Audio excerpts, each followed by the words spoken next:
Chapter 5. New House, New Rules. I had to leave Carla as we departed with the men who bought us. I sat in Kane's car, my face turned to where I could only look outside the window. The car ride to Kane's place was quiet.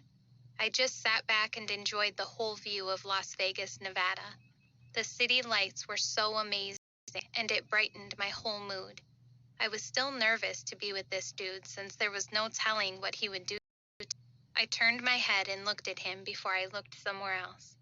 "I'm going to drop you off at the house," he finally spoke. "I have somewhere to be." I nodded my head, but that was not enough for him. "I know you heard me," he said. "Don't just nod your head. I want to hear you." I glanced his way and licked my lips. "Okay," I spoke softly. He stopped talking and continued down the road. His voice was calm, but it was demanding. I looked at my broken arm and sighed. I heard him talking about a mark, but I wonder what he would do. The car filled with silence again, and this time I loved it. Talking to him probably was not the best idea at the moment. "Are you hungry?" he asked me. I looked at him and nodded. "What did I say about that?" he asked. "Yes." He hopped off the highway and took me to grab something to eat at Taco Bell. After we gotten the food, he sped off to the house, which was only 20 minutes away. When he got to his house, I was in awe. His house was huge, unlike the piece of shit I was staying in before this very night. He pulled up to his car garage, which looked like it held more than 2 cars in it. "Let's go," he said to me after he turned the car off and opened his side of the door. I hopped out of his car with the food in my hand. He locked the door and walked up to the front door with me right behind him. He unlocked the door and he moved out of the way so I could go in first. I walked in without hesitation and he walked in afterwards, closing and locking the door as well. He walked into the kitchen and turned on the light. I stayed where I was, trying to check out his mansion. "Come sit down and eat," he told me. I headed to the kitchen and took a seat at the wooden table. I opened the bag of food and grabbed a burrito out of it, ready to dig in. His phone rang and he left the kitchen to answer it. "Yeah," I heard him say as he disappeared down the hallway that was connected to his living room. I finished the burrito and placed the wrapper back in the bag. I did not move though. I just stayed in the seat and looked around the kitchen. He was very clean, I thought to myself. That's a huge turn on. His dishes were washed and put up. His sink was cleaned out. The red and black tiled floor that he had in the kitchen was nicely swept. There was no dirt anywhere. I grabbed the food bag before I finally left the seat. I threw it away in the plastic trash bag before I headed to the refrigerator. I opened the door and saw that he had it fully stocked with juice, water, and of course, blood. He had sandwich meat and everything in there. My eyes there. I opened the door and saw that he had it fully stocked with juice, water, and of course, blood. He had sandwich meat and everything in there. My eyes, however, stayed on the blood container that was located right on the top shelf. There was about 3 containers of it. "What are you looking for?" he asked me. I bumped my head on the door of the freezer, and that was not the only thing. I tried to move the arm I broke, and a very sharp pain hit. I groaned, holding it down to my side. Once the pain stopped, I looked up at him with tear-filled eyes. He crossed his arms, looking back at me. "Since you're going to be living here, I might as well set some ground rules," he said. I nodded, and he sighed.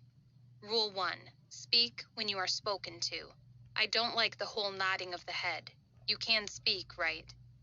"Yes," I said softly. "Perfect. When I ask you a question, you end it with sir. I don't want you calling me by my first name." "Yes, sir." Rule number 2. You have chores. I do have a maid, but there are certain things she does around the house. You will clean my room and your room. You will do the kitchen, and whatever you use, don't leave it in the sink. That shit will aggravate me, and I will punish you for it. Rule number 3. You will cook every day.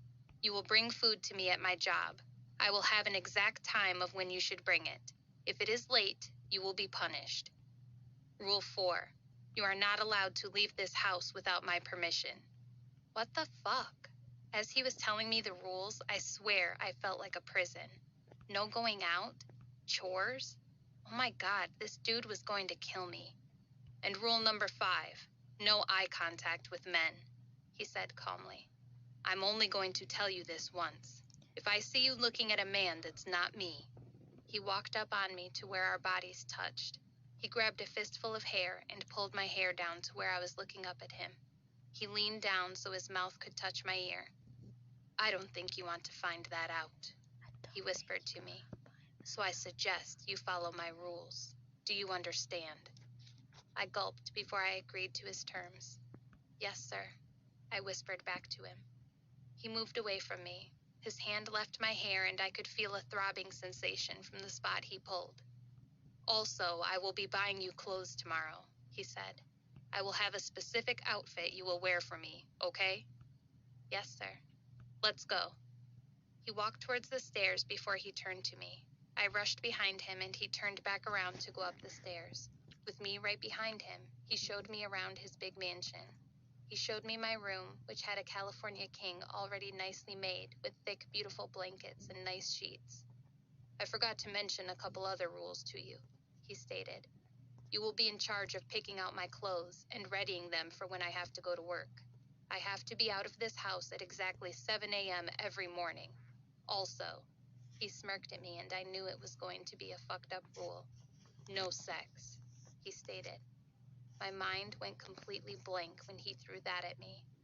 Damn, that means I was going to be a virgin forever? I rolled my eyes at him and he chuckled. You understand? He asked me. Yes, sir.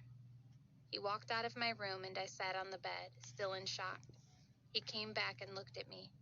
Why are you in here? He asked me. I thought we were done, I said softly. Come on.